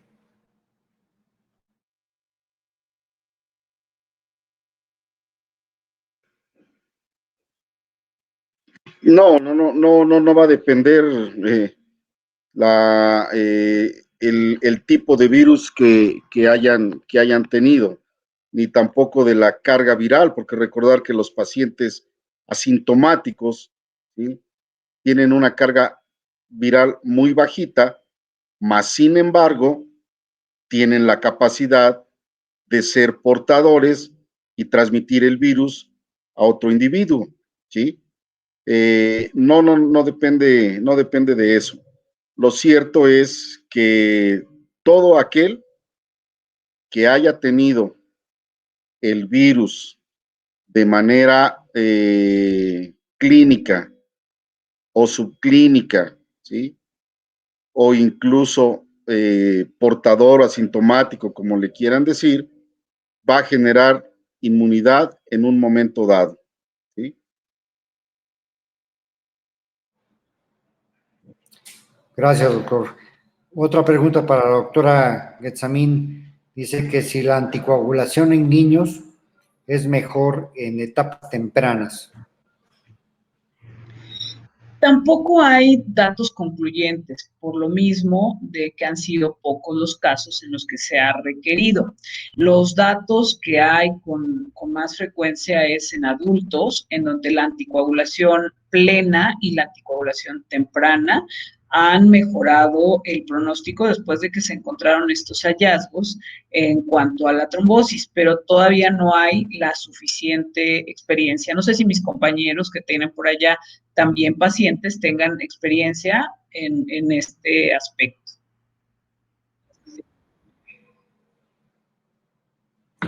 Si alguien más quiere complementar la pregunta.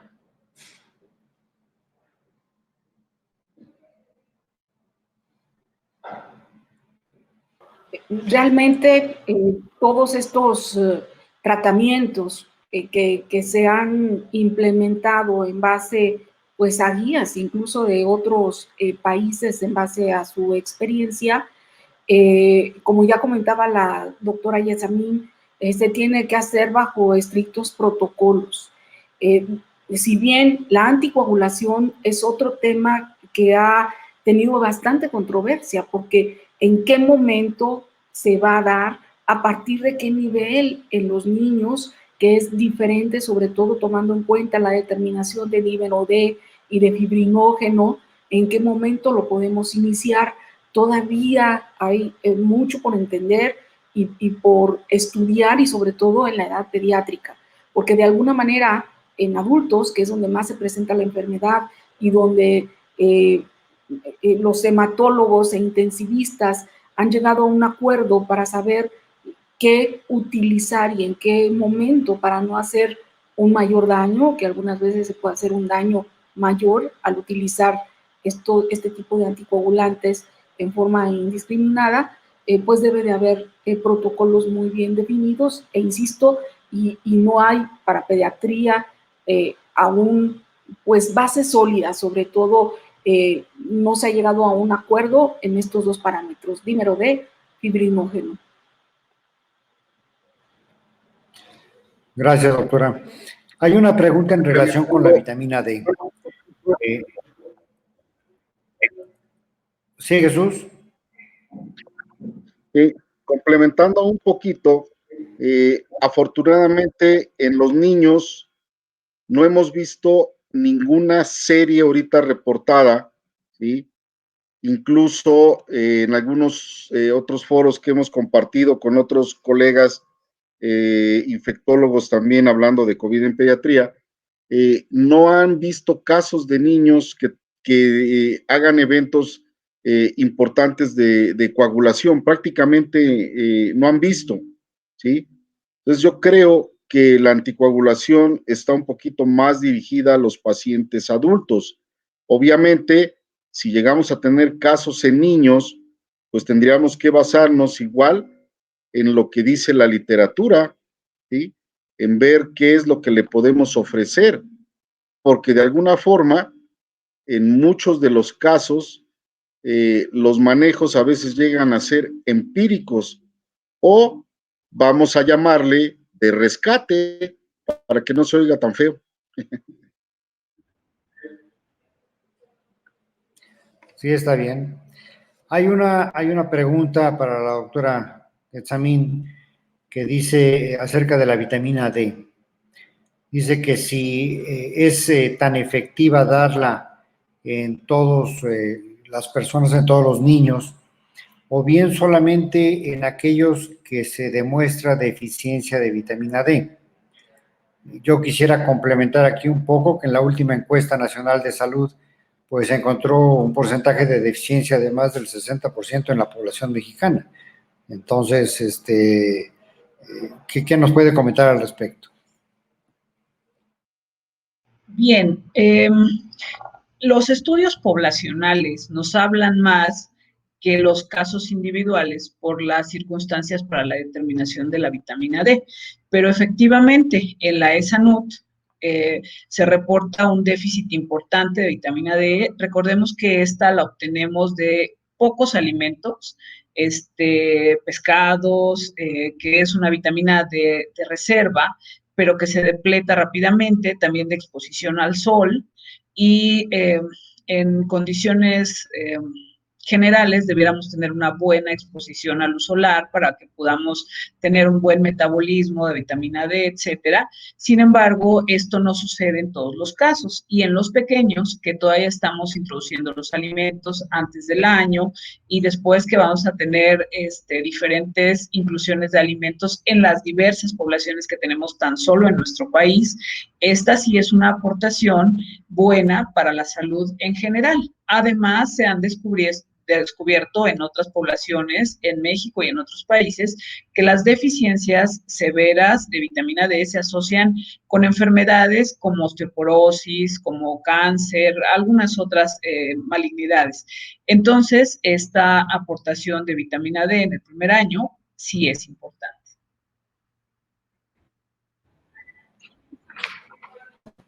Sí, pues ¿Puedo comentar algo? muchas gracias a todos. Ya tenemos. Sí, claro, adelante, por favor.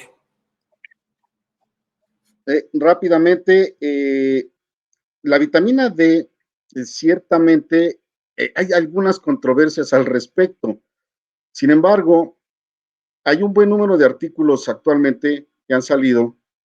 Inicialmente salieron enfocados a influenza, en donde se veía que aquellos que ingieren vitamina D antes de la época invernal y durante la época invernal incluso ayudaban a reducir el riesgo de mortalidad asociado a influenza y de infección por influenza, ¿sí? Hay 2 estudios en COVID-19 que hablan, y sobre todo teniendo en cuenta que en México la gran mayoría de niños tienen deficiencia de vitamina D, hablan que puede ayudar a pacientes a prevenir complicaciones de COVID-19, ya que tienen una importante inducción de unas sustancias que se llaman catelicidinas y defensinas, que disminuyen la replicación viral de COVID-19. Disminuye también las concentraciones de citoquinas proinflamatorias que causan el daño a nivel pulmonar, ¿sí?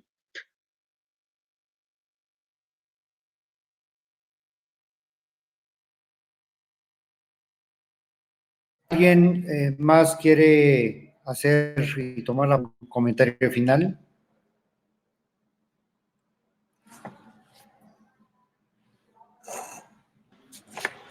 Pues únicamente despedirme y pues seguimos en esta lucha contra este virus y va a ser muy importante el que estemos atentos a las publicaciones que, como ustedes han visto, en el caso del tema de la doctora Yetzamin, pues eso está cambiando constantemente, el si es útil un medicamento u otro, pero sin ser específico aún contra el virus. Y de igual forma, en el cuadro clínico, sin duda alguna, tal vez tengamos otras manifestaciones que en este momento no se han atribuido al virus y que podemos agregar a la lista descrita. Muchas gracias a todos ustedes y a los asistentes. Es un gusto estar con todos Doctora ustedes. Yetzamin. Gracias. Es un gusto compartir este foro con ustedes y sí, este es un tema cambiante que nos ha permitido el poder ir viendo y de manera muy sistemática analizar cuáles son los nuevos datos que vamos a tener y los nuevos tratamientos. Buena tarde.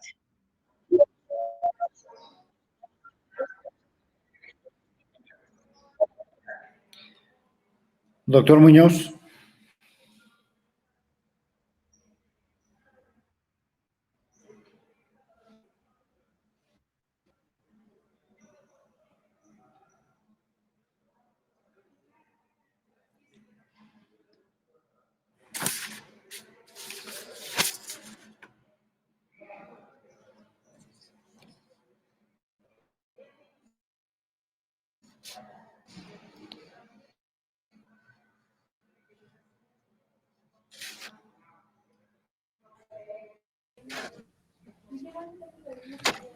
no hay más que agradecerles la participación que tuve con todos ustedes, a la población en general, recordar estar informados por los canales oficiales para la información que se vaya dando y recuerden que con el semáforo, al regreso a las actividades que vamos a tener, es importante continuar con las medidas y no dejarlas de lado.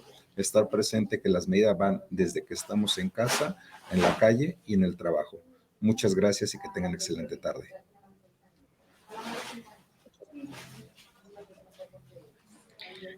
Bueno, por último, quiero también agradecer a Roberto Muñoz, a José de Jesús, a Lucila Martínez y a Getsamín Gutiérrez, participación que tuvieron y su acompañarnos en este simposio.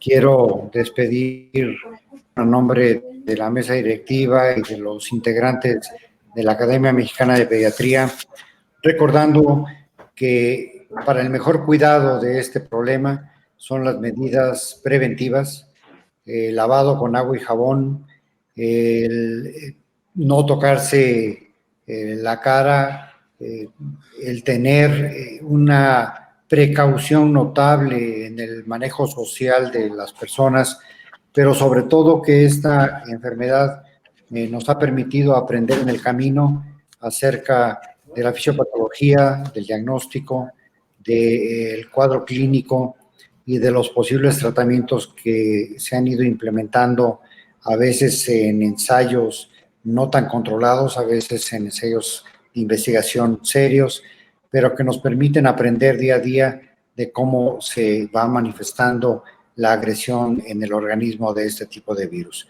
No me queda más que agradecer a nombre de la mesa directiva y de todos mis compañeros su participación y también pues nos sentimos orgullosos de que todos los académicos en su lugar, en su sitio de trabajo, en su hogar, han estado impulsando las medidas preventivas, las medidas de protección que poco a poco nos van a ayudar a controlar esta epidemia.